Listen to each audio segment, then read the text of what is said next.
I got so much motherfucking design on right now.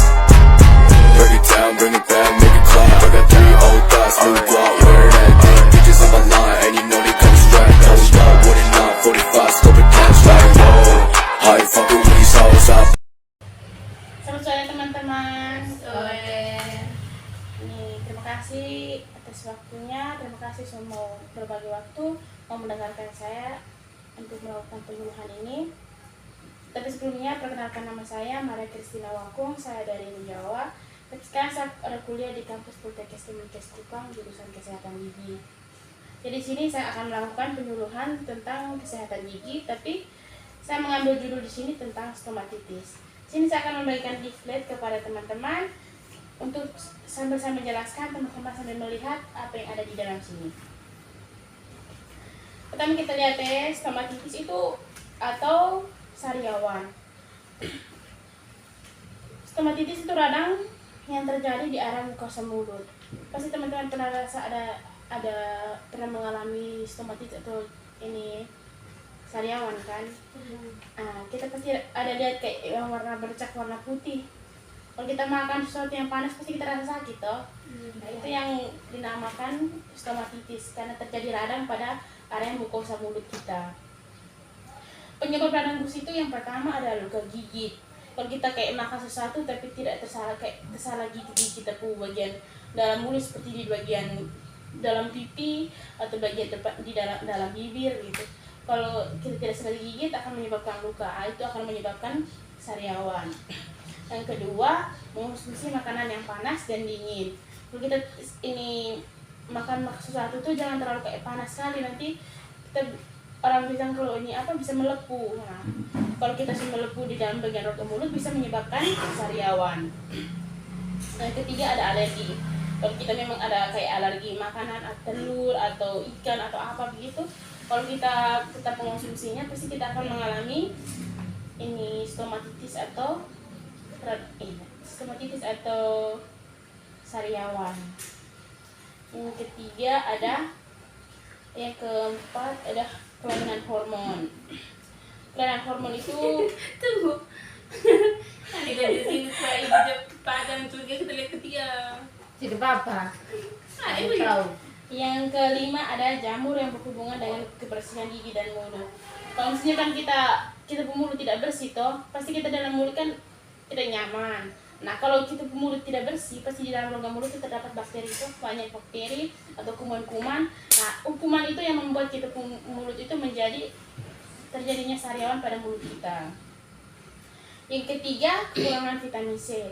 Di mana-mana kan orang bilang kalau vitamin C itu berguna untuk menstabilkan kita punya imunitas tubuh. Nah, kalau kita kurang mengonsumsi vitamin C, berarti imunitas tubuh kita berkurang. Nah, kalau kita punya imunitas tubuh sudah berkurang, pasti segala penyakit akan cepat terjangkit pada kita tubuh. Nah, tadi sudah saya jelaskan tentang penyebab. Sekarang ada gejalanya. Tadi kan teman-teman bilang sudah pernah rasakan ini sariawan toh. Nah, pasti kita rasa panas toh, gejalanya itu pasti ada rasa panas atau rasa terbakar pada daerah yang terjadi ada bercak putihnya itu tuh. Kalau ada bercak putih, pasti kita kalau makan sesuatu pasti rasa kayak perih, panas, kayak tidak nyaman tuh untuk mengonsumsi apapun. Nah, kadang yang bercak putih itu tuh bisa terjadi dari 1 sampai 2 hari. Nah, terus yang kedua banyak mengeluarkan air ludah karena kita kan pasti kalau ada sariawan kita pasti jarang menutup mulut, pasti kita mulut akan terbuka sedikit. Nah, karena terbuka maka air liur akan banyak keluar. Yang ketiga ada ini stomatitis atau ini sariawan itu biasanya akan sembuh dalam 4 sampai 20 hari. Ini daerah-daerah mulut kita yang sering terkena stomatitis atau sariawan itu adalah bibir bagian dalam, lidah, gusi, langit-langit, pipi bagian dalam, di bagian gusi-gusi yang di bagian luar gigi itu pasti akan sering terjadinya ini sariawan atau stomatitis. Yang di sini ada cara mengatasi stomatitis. Ada 6 cara di sini. Yang pertama kita harus menjaga kebersihan mulut. Tadi kan yang bilang kalau ini salah satu penyebabnya itu ada kebersihan mulut toh. Kalau kebersihan mulut tidak terjaga, pasti akan terjadinya ini stomatitis atau sariawan. Nah, kita harus menjaga kebersihan mulut dengan cara menyikat gigi, makan makanan yang berserat untuk membersihkan area-area mukosa mulut kita. Yang kedua, menghindari stres. Kalau misalnya kita lagi stres begitu, pasti akan cepat mengalami sariawan. Apalagi kalau orang yang rentan kayak ini imunitas tubuhnya kurang, kalau stres sedikit pasti akan terjadinya sariawan pada dalam mulut. Jadi kita harus mengurangi sedikit ini stresnya supaya jangan ini stomatitisnya itu jangan ada ataupun jangan berkembang di dalam mulut kita. Yang ketiga, menghindari makanan yang terlalu panas. Kalau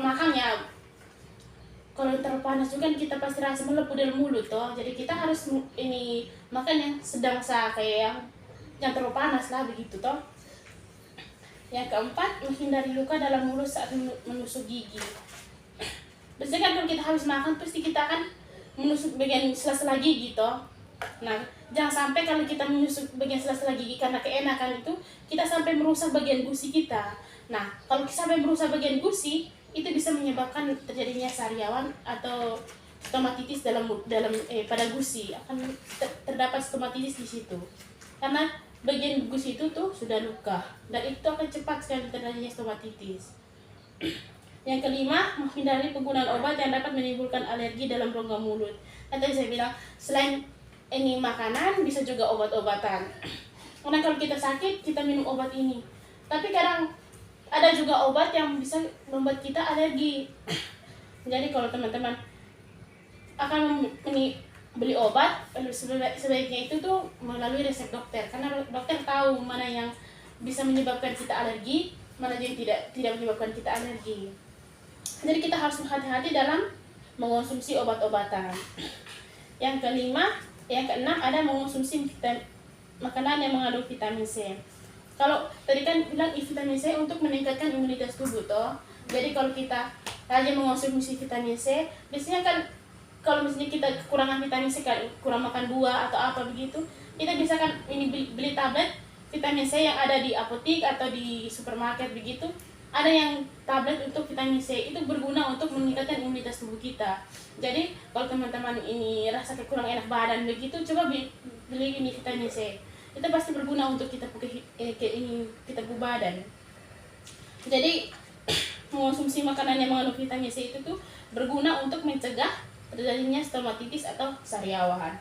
Nah, tadi saya sudah jelaskan dari pengertian dari stomatitis, penyebab dari stomatitis, gejalanya stomatitis, daerah infeksi dan cara mengatasi stomatitis. Jadi teman-teman sudah ngerti? Sudah. Mungkin teman-teman ada yang mau bertanya? Pas. Oke. Kalau begitu mungkin supaya teman-teman mengingat lagi, saya boleh bertanya sedikit ya.